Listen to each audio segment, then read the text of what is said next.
Halo Niki. Lebay ya. Halo Pak Redi. Gimana Niki kabarnya? Sehat? Alhamdulillah baik. Gimana Pak Redi? Alhamdulillah baik, alhamdulillah. Sama Bapak juga sehat ya. Langsung ditembak ya.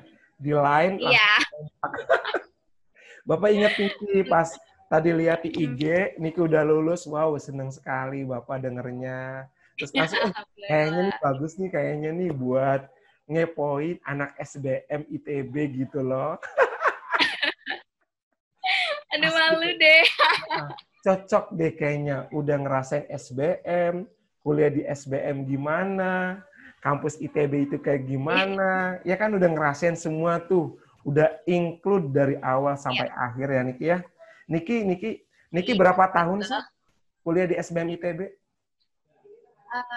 Aku 3 tahun. Kebetulan pertama kali masuk itu, awal kuliah itu, hari pertama masuknya tanggal 21 Agustus 2017. Dan aku sidang 11 Agustus 2020. Jadi 3 tahun. Selamat. Ih, keren, keren, keren, keren, keren. Alhamdulillah. Keren deh, keren deh. Wih, keren banget. Alhamdulillah ya Allah, terima kasih. Alhamdulillah. Gimana sih kok bisa cepet kayak gitu? Apa resepnya? Oke, sebenarnya emang kurikulum SBM itu beda gitu Pak dari kurikulum ITB, Fakultas ITB pada lainnya, pada umumnya.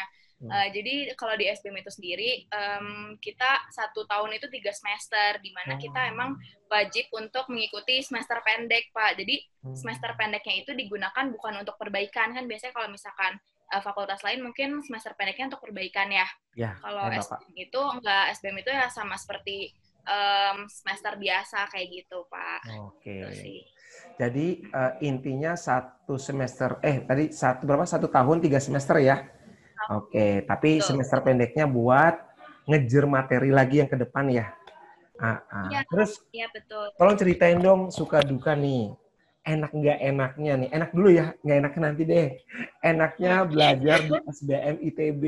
Ingin tahu nih, biar anak-anak CG Oke. umumnya ya, khususnya anak CG, umumnya buat anak-anak yang nonton YouTube CG. Iya, silakan Niki. Oke.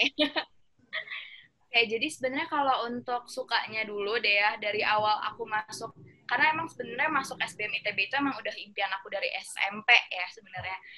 Udah kayak aku pokoknya ingin masuk SBM ITB, dan itu tuh nggak berubah mimpinya. Jadi dulu tuh aku punya cita-cita juga tapi selalu berubah, tapi ketika udah masuk SBM ITB, udah tahu mau apa, aku nggak pernah berubah lagi. Jadi sukanya adalah aku ngerasa aku ngerasa aku mendapatkan apa yang aku inginkan dari dulu. Itu yang pertama, untuk self pride-nya ya, untuk diri sendiri. Terus selanjutnya adalah yang aku paling suka, terutama di SBM dan di ITB, adalah di mana lingkungannya itu benar-benar orang yang mau improve diri sendiri, Pak.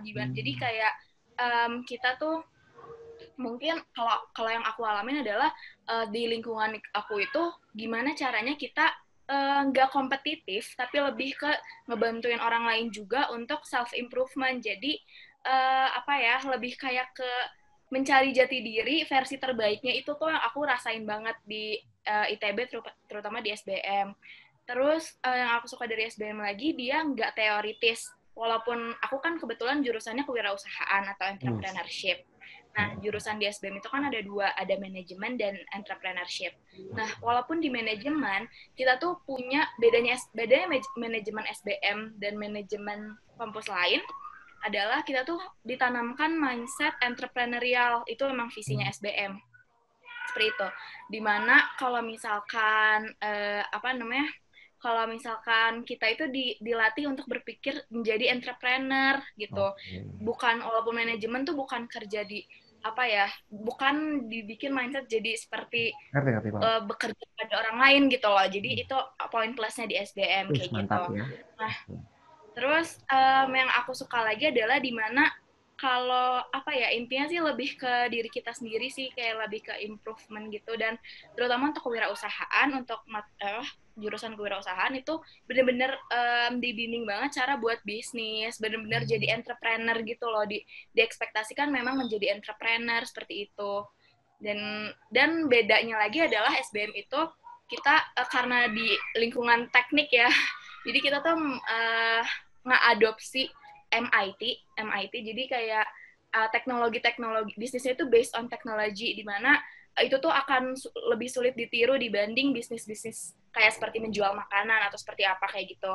Jadi itu yang buat aku suka kenapa aku kuliah di SBM seperti itu sih dari pengalaman aku, Pak. Oke. Kira-kira tadi kan ada garis di bawahi ya, kita diajarin untuk kewirausahaan ya. Bisa kasih Ya. contoh nggak? Ngajarinnya gimana SBM ITB itu ke Niki itu? Oke. Jadi jadi sebenarnya kalau di ITB itu ITB sendiri semuanya tahun pertama ada tahap persiapan bersama, di mana semua itu nggak masuk langsung ke jurusan. Jadi di tahap tahun persiapan bersama, pokoknya tahap persiapan bersama di 1 tahun awal itu kita itu ngeblend nih semuanya, mau itu jurusannya kewirausahaan atau manajemen.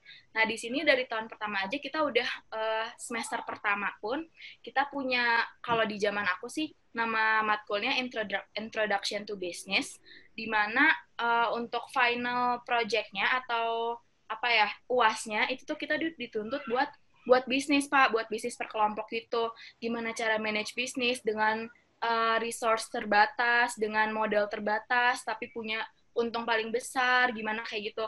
Oh, Dan itu tuh langsung banget diajarin langsung ke marketing, finance, dan juga human resource gitu. Kayak bener-bener di situ langsung dibentuk itu dari tahun pertama.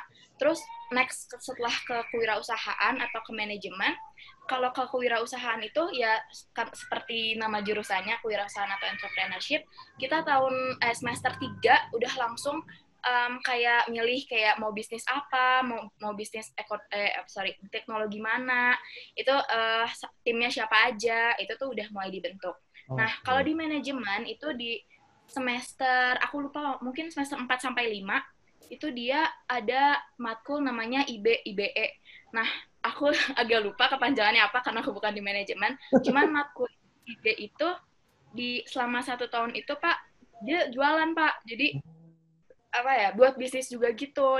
Dan berdasarkan pengalaman aku atau cutting aku itu banyak banget brand yang besar dari situ gitu, Pak. Jadi kita apa ya, emang dari tahun pertama itu diajarin cara buat bisnis, gimana cara kita punya mindset entrepreneurial, bukan mindset untuk apa ya, sekedar menjadi bekerja untuk orang gitu loh, Pak. Kita diajarin juga cara sendiri seperti itu. Mantap, mantap, mantap. Keren ya. Kalau Bapak nggak diajarin otodidak. Ini sih, Iya. ini sih kuliah lagi SBM ya, biar bisa ngembangin CG ini makin besar ya. Cuma ya sudah, Tuhan belum mengizinkan ya, masih ngurus anak. Nah, Niki ini ada yang Iya. menarik tadi kata-kata Niki itu. Eh, Tadi kan ITB ngajarin. Nah, usaha apa yang sudah Niki geluti dengan teman-teman Niki nih? Biar Bapak juga tahu ya. Nah, teman-teman juga tahu, sekalian promosi gitu. Bisa mau, beli-beli misalkan seperti itu. Silakan, boleh Niki. Oke, jadi kalau aku sendiri di tahun pertama itu kan aku masih ngeblend sama yang lain kan ya, Pak ya.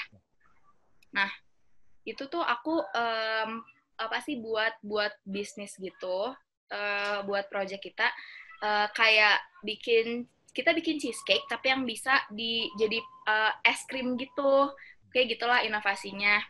Dan itu kebetulan kita juga menang untuk best added value seperti itu, Pak.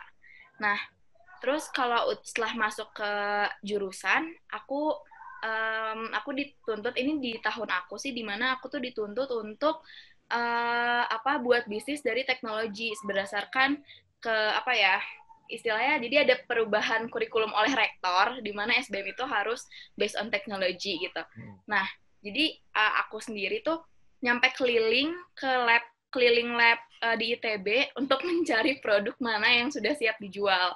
Ini challenge-nya di mana kan karena kita dituntut untuk bekerja sama dengan orang yang nggak kita kenal bahkan kan, untuk dosen-dosen senior, terus kayak yang punya riset-riset seperti itu kan dosen-dosennya juga dosen-dosen senior, terus Ya, betul. Kita benar-benar dituntut dan aku tuh mulai nyari dari lab SITH, lab farmasi, Wow, yang mantap. seperti itu. Terus banyak temanku yang kerja sama dengan stay, mesin, segala macam. Nah, kebetulan kalau aku sendiri, karena waktu itu aku sempat ke lab SITH juga, dan aku ketemu sama dosen senior di SITH, terutama di Fakultas Mikrobiologi, aku dikenalin produk sabun natural gitu, Pak. Nah, dari situ aku ngajak kerjasama, dan itu sangat challenging banget, karena dosennya itu benar-benar dosen yang sangat selektif, yang sangat gimana ya, dosen senior lah gitu. Jadi kita tuh benar-benar harus jaga manner, harus jaga segala macam, dan kita harus jadi beda banget Pak ketika ke lingkungan aku. Mungkin di SBM tuh lebih agak santai gitu ya, nggak lebih santai juga sih, maksudnya lebih gimana Tenang lah. ya, Gimana ya? ya Kayak keluarga lah, kayak keluarga. iya, nah lebih lebih mungkin karena lebih familiar ya. Nah, Ketika familiar. kita ke fakultas lain tuh aku agak kaget, yang dimana Hah? harus seperti ini, harus seperti itu, jadi aku Betul. harus ngikutin mereka. Tapi untungnya alhamdulillahnya diterima dengan sangat baik, dan akhirnya aku bisa bekerja sama dengan SITH untuk produksi sabun natural itu sendiri. Jadi bedanya produk aku sama produk sabun natural lainnya adalah produk aku based on riset gitu. Jadi setelah aku riset lebih lama lagi, banyak yang jual produk sabun natural itu ternyata emang ya udah belajar workshop aja kayak gitu. Nah, sedangkan yang aku ini udah ada lisensi SNI-nya, di mana aku ini sabun aku ini sudah berstandar nasional Indonesia, walaupun emang belum BPOM karena ada beberapa kendala di BPOM. Jadi kita uji lab, tapi uji labnya pun berdasarkan standarisasi Indonesia seperti itu, Pak. Jadi aku punya bisnis sekarang namanya Ail Naturalis gitu. Itu Gitu. khasiatnya gimana khasiatnya? Bisa mau beli kemana nih? Bisa teman-teman yang nonton YouTube bisa mau beli. Okay. Terus khasiatnya buat apa aja kan sekalian promosi ya? Oke, nggak apa-apa. Siapa tahu nanti habis ini usahanya makin maju kan? Oke, silakan. Kira-kira Amin, amin. kemana kemana gini khasiatnya apa? Cara pemakainya gimana? Terus kira-kira apa ya bahasanya? Manfaatnya buat apa sih? Nah, terus mau belinya kemana? Nah itu, silakan. Oke. Jadi Ail Naturalis ini ada di Instagram, ail.naturalis. Nanti mungkin aku kasih ke Pak Redi ya. Nah, jadi kita itu ada dua bentuk, ada sabun batangan dan sabun cair. Nah, kalau khasiatnya itu sendiri, jadi kita punya produk yang spesial dari kita adalah namanya Kava Bar Soap, di mana itu tuh sebenarnya black soap gitu Pak, black soap yang diadopsi dari black soap di Afrika, di mana di Indonesia itu masih sangat jarang. Jadi makanya dijadikan bahan riset dari tim kita. Jadi sekarang kita udah ada timnya dari SITH juga. Nah, di situ dijadiin riset sebagai tesis dia juga. Terus begitu untuk karena itu based on riset dan karena itu juga tesis, jadi kan diperlukan untuk uji lab, dan itu juga sekalian juga uji labnya langsung ke Bogor untuk mendapatkan nomor SNI-nya. Nah, di situ khasiatnya tuh yang paling beda, mungkin yang paling kerasa karena aku juga pakai adalah dapat mengangkat sel kulit mati, terus melembabkan, dan juga aman untuk semua jenis kulit. Itu termasuk ke sensitif juga, itu Pak yang bedanya seperti itu. Sip, mantap kan ya. Gitu. Nanti Bapak kasih di deskripsi lah. Nanti minta ke Niki, Bapak kasih Ya. deskripsi kalau mau menghubungi. Nah, Nik, kayak kan udah ya. Jadi semoga ini. Nah, next nih. Kira-kira dosennya gimana sih di kuliah SBM? Asik nggak? Oke. Aduh, takut deh. Semoga tadi. Maaf ya Pak dosen ITB, mohon maaf ya dosen ITB nih. Oke. Gimana nih? Sebenarnya mungkin kayak sama aja ya Pak ya, kayak dosen, kalau sepandangan aku kayak sama aja deh sama dosen-dosen fakultas lainnya. Ada yang memang strict, ada yang memang santai. Itu kayak tergantung ke orangnya masing-masing. Cuman kalau aku merasakan perbedaannya pada saat tahun pertama dan setelah masuk ke jurusan.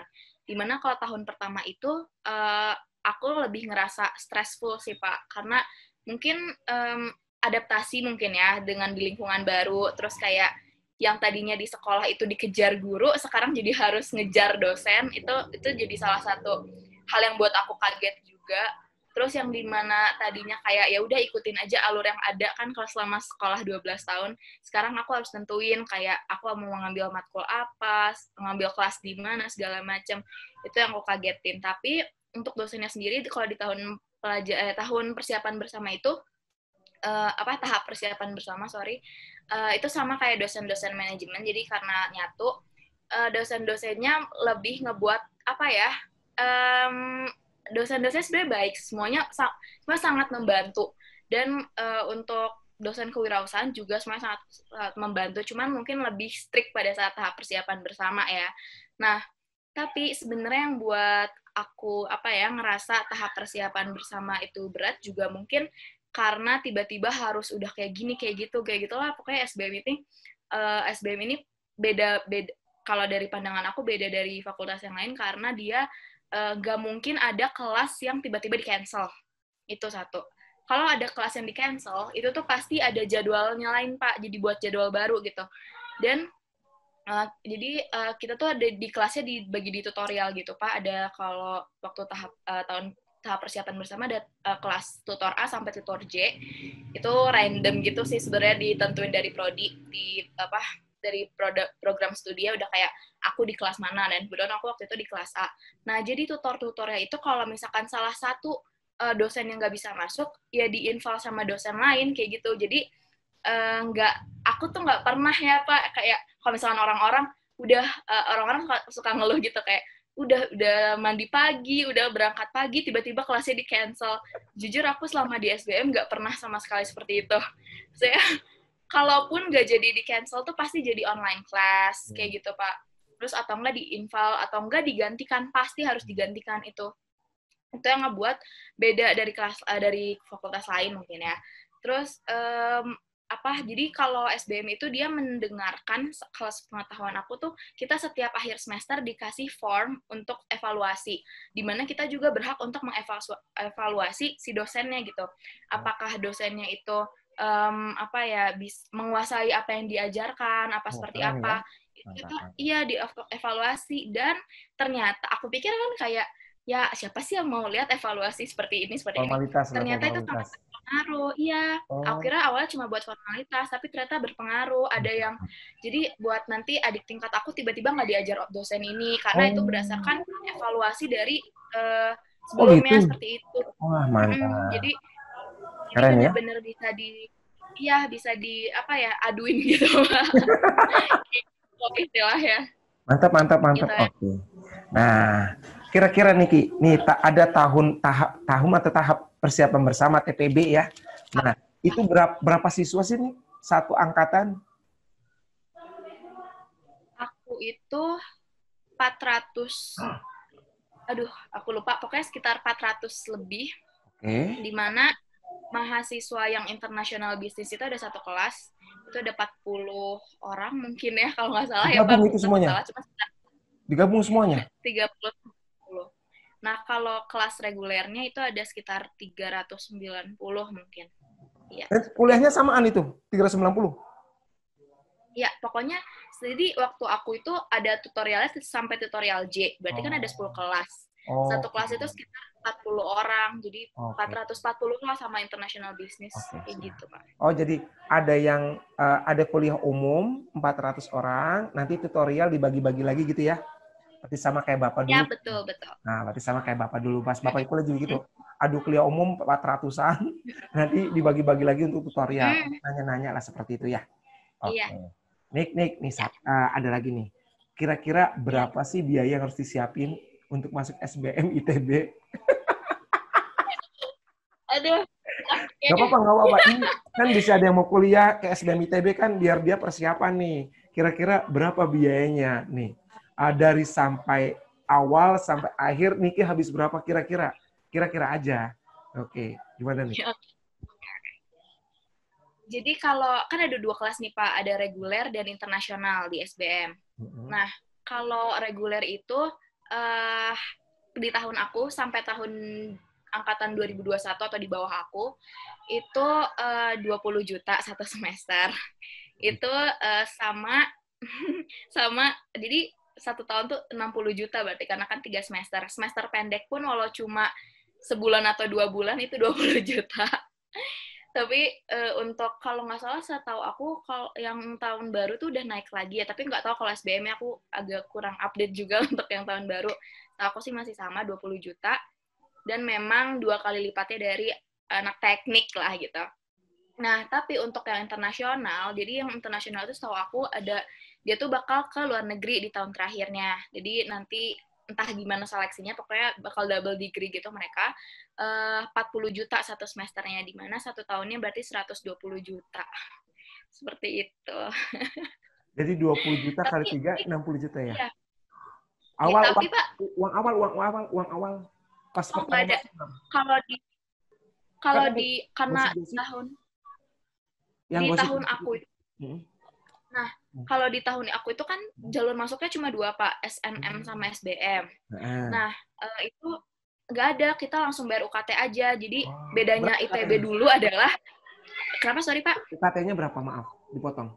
UKT-nya 20 juta langsung. Oh, Jadi langsung, oke. pertama kali bayar itu langsung bayar UKT aja gitu. Nah, Ya. tapi kalau misalkan sekarang kan ada ujian mandiri. Aku juga kurang update sih dengan ujian mandiri itu.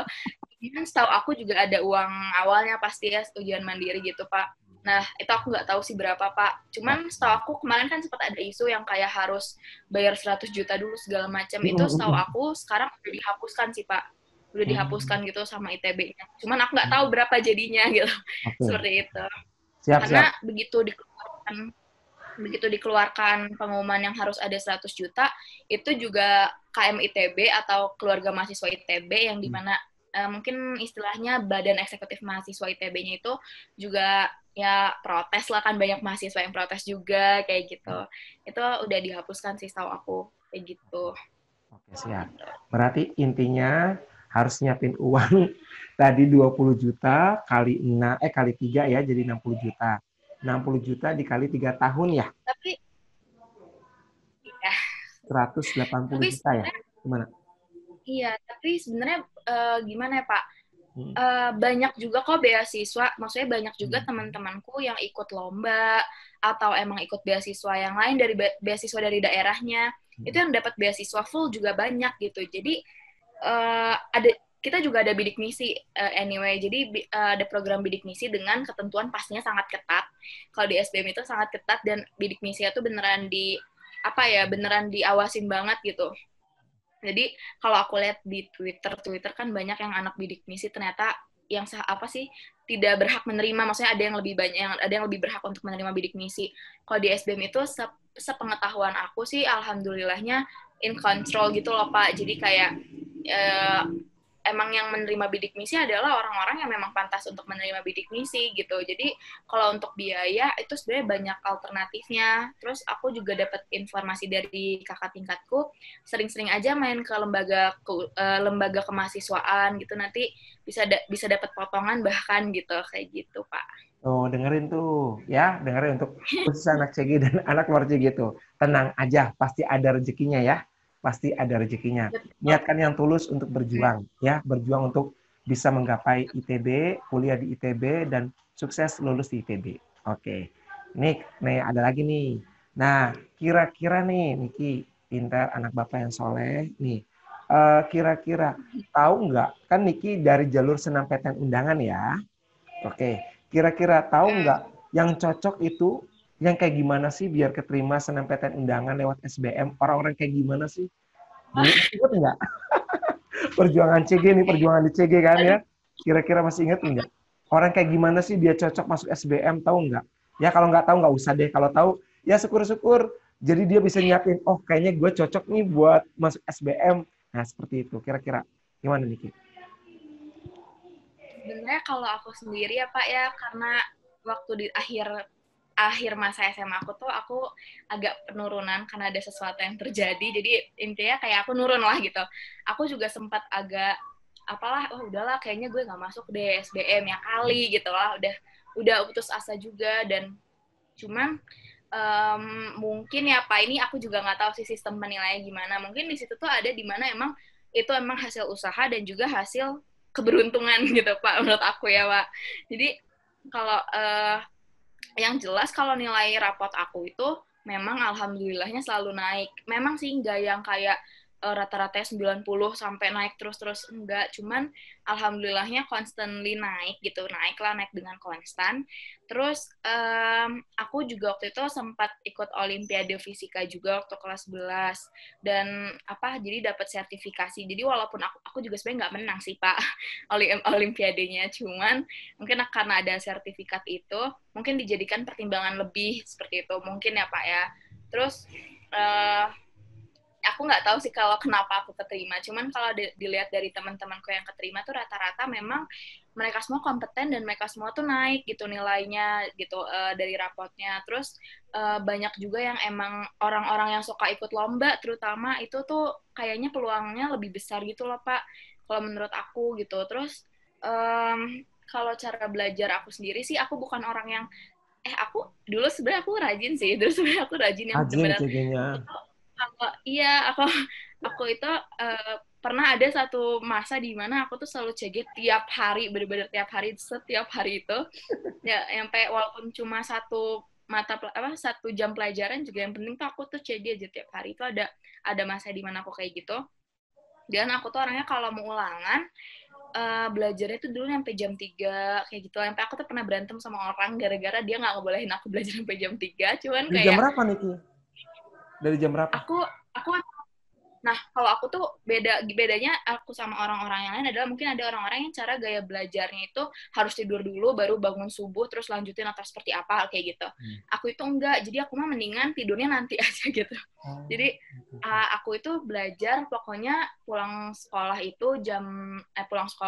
CG itu kan jam 6 ya, jam 6 nyampe rumah itu ya istirahat sebentar, jam 7 atau maksimal jam 8 itu aku harus udah belajar kayak gitu, nyampe jam 3 kayak gitu. Walaupun aku udah bisa tuh aku harus belajar. Entah kenapa tuh aku harus belajar sampai jam 2 atau jam 3 karena ini sebenarnya tergantung sih. Kalau aku sih cara belajarnya gitu ya kan, tapi kan orang beda-beda ya, kayak gak harus juga nyampe jam 2 atau jam 3 gitu. Cuman kalau aku sih kebetulan waktu itu seperti itu, dan cara belajarku adalah dengan merangkum. Jadi walaupun aku tuh nggak pernah minta orang lain untuk ngerangkum atau kayak minta dong rangkumanmu kayak gitu, enggak, cuman aku ngerangkum sendiri.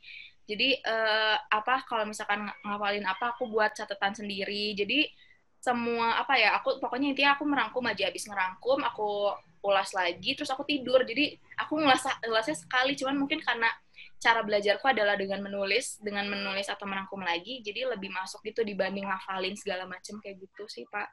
Gitu. Selamat.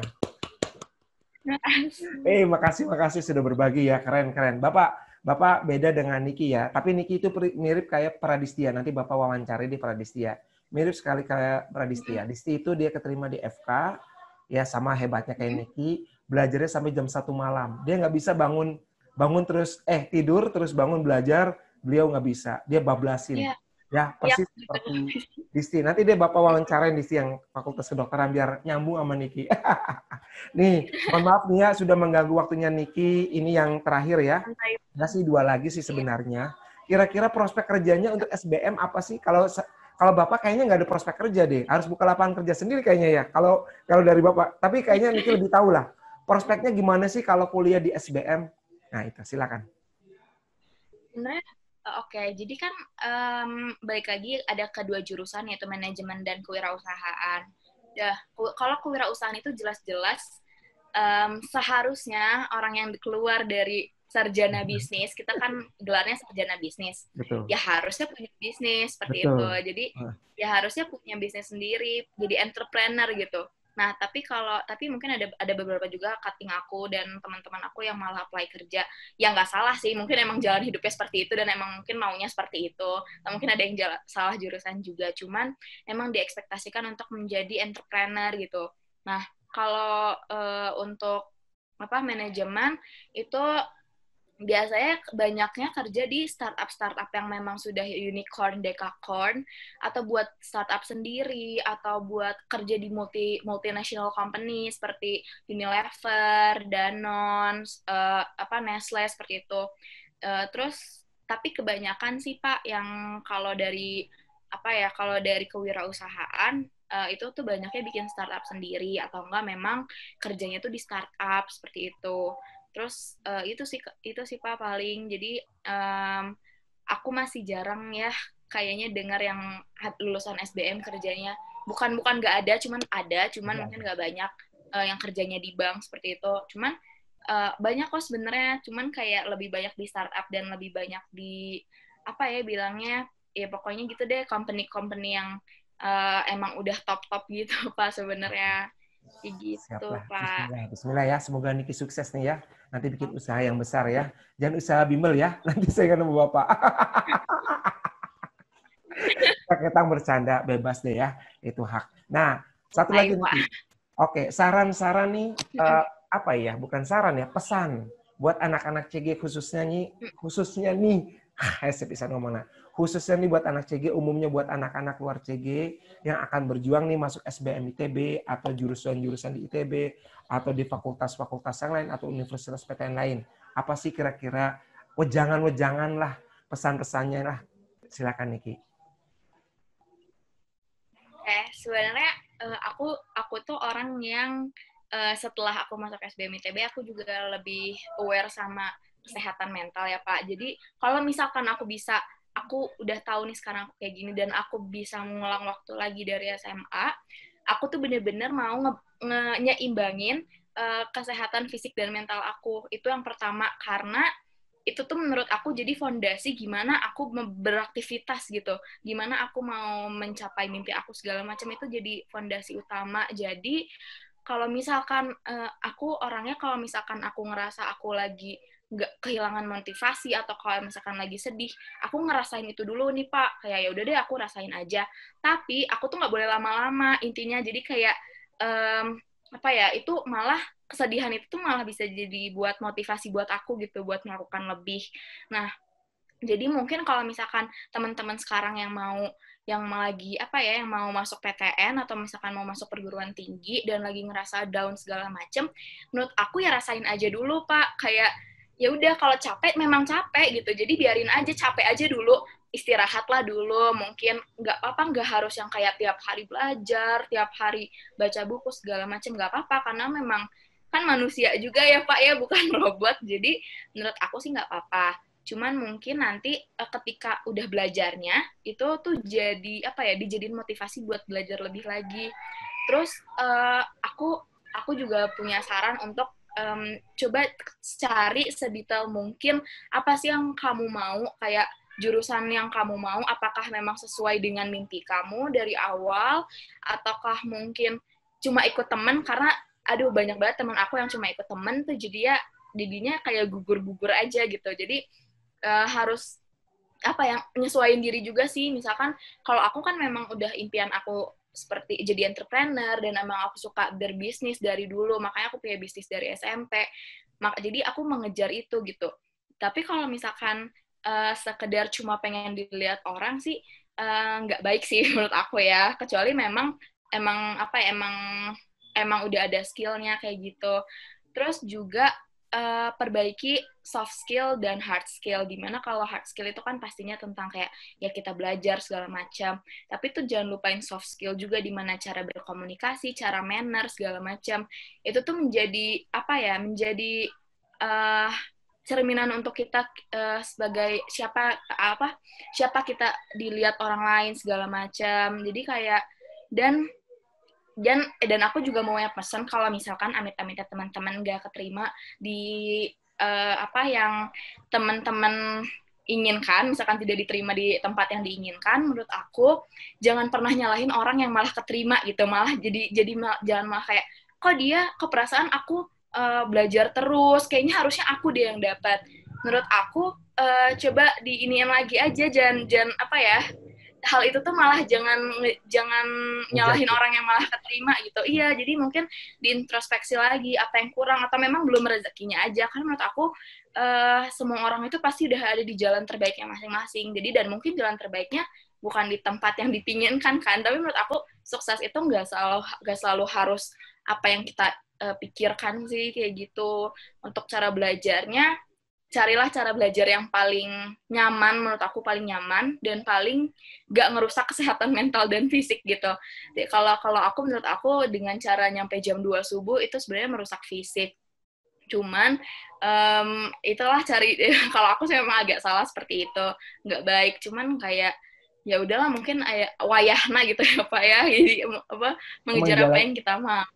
Emang jalannya Niki seperti itu. Harus seperti itu ya seperti itu. Mm, Kan endingnya kan bahagia, diterima di SBM. Ya, akhirnya kan tahu, oh ya. cara belajarnya kayak gini. Tapi bener kok, Bapak yakinin, Bapak percaya Mm, itu semua. Yang Niki lakukan, usaha Niki lakukan, betul. Ada plan saat kita lemah, ada saat kita kuat. Nah, pada saat kita kuat, itu harus digaspol. Pada saat kita lemah, kita istirahat. iya, Betul, betul. Bapak setuju dengan itu. Pada saat kita harus ibadah, ya Iya, ibadah yang rajin, seperti itu. Niki, Bapak teh iya pernah betul. ngerasain pudingnya enak banget, Niki. Nggak jualan puding lagi. Enak banget tau pudingnya. Masih masih kok, Itu di masih. kantin CG itu suka ada loh puding. Waktu dulu belum COVID ya, Bapak suka beli. Bu, ada nggak pudingnya? Habis, Pak Redi. Ya, Nikinya belum datang lagi, Pak Redi. Oke, oke. Nah, itu masih jualan. Nanti di Terima kasih endorse ya ya. Pak. Nanti dipromosi nama Bapak ya. Iya, Nah, boleh. siapa tahu nanti ada yang mau Boleh, boleh. di Balikpapan mau buka toko di sana puding Niki kan siapa tahu. Enak loh pudingnya Niki nih. Ini bukan bohong ya, bukan Boleh. rekayasa. Ini Bapak yang ngomong ya. Kalian harus yakin enak banget. Kalau nggak percaya nyobain dulu deh. Belilah buat keluarga kalian. Pokoknya enak banget pudingnya. Pokoknya beda dengan puding yang lain. Cus maknyus lah gitu ya. Oke Niki, terima kasih banyak ya Makasih Niki. banyak Reni. Pokoknya Bapak Ya, mah makasih Bapak juga. yang baru ngerasain itu puding ya, sabun belum ngerasain ya. Tapi Bapak, mohon maaf ya, Niki belum dipromosi nih sabun ya. Tapi rasain deh pudingnya enak banget. Ini, Santai banget. pokoknya nanti pudingnya insya Allah laku keras, sabunnya laku keras ya. Pokoknya sukses selalu lah. Amin. Bapak doain jadi pengusaha yang sukses, bisa membahagiakan orang-orang di sekeliling Niki, orang-orang yang nggak punya pekerjaan. Kamu Amin. bahagiain ya nak ya, bikin usaha yang besar, sehingga rakyat Indonesia ini jangan pada pengangguran. Jangan, mohon maaf sekali, jangan sampai banyak jadi tukang gojek. Ya, Bapak harap lebih lebih tinggi lagi lah nanti derajat orang-orang Indonesia ini. Semoga bukan Bapak ini ya, bukan nggak baik, bukan. Semoga lebih tinggi lagi nanti Ya, Niki lebih membawa masyarakat Indonesia lebih sehat lagi, lebih makmur lagi, lebih bahagia lagi ya. Bapak doain deh usahanya sukses. ya. Bismillah. Ya, makasih banyak ya atas waktunya. Mohon Terima kasih maaf banyak atas Reni. kekurangannya nih ya. Semoga yang nonton video kita ini Niki Maaf terinspirasi, nih Pak. terinspirasi sama Niki dan Niki makin sukses selalu dan anak-anak CG, anak-anak seluruh Indonesia makin sukses dan makin maju. Makasih ya. Salam buat Mama ya. Amin. Buat Mama, Betul buat Papa, buat kalian. Kakak. Makasih Kakak. Kakaknya, aduh. Tri ya, Tri. Aduh siapa? Trihastari. Apa? Trihastari. Iya, Tri Hastari. Gimana? Udah kedokterannya udah selesai? Udah nikah belum? Belum, cuman dia sekarang lagi ngurusin, jadi dia sekarang lagi di bagian ICU-nya COVID, ICU-nya COVID Ah, gitu. Jadi wih, hebat. Itu cerdas banget sama kayak Nikinya ya. Itu cerdas dan dekat sama Bapak. Keren deh. Pokoknya yang terbaik deh buat kakaknya Niki ya. Oke, sukses selalu ya semuanya. Niki punya adik nggak? iya, Punya adik nggak? enggak. Oh ya udah berarti udah selesai Mama ya tugasnya ya. Iya, Udah deh sukses Bismillah. Nanti kabar-kabari ya kalau ada kabar bahagia kakak Niki kasih kabar ke Bapak ya. Oke, insya Allah Bapak akan datang ya.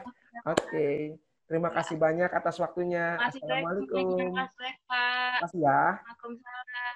Maaf direpotin. Santai banget Pak. Iya. Silakan boleh langsung di live aja nggak apa-apa. Makasih. Oke, Dadah. makasih Pak. Ya, Dadah. dadah. Maaf ya kalau ada kata-kata yang agak salah atau kurang. Insya Allah enggak. Udah keren, keren, keren. Makasih Pak. Ya, sama-sama.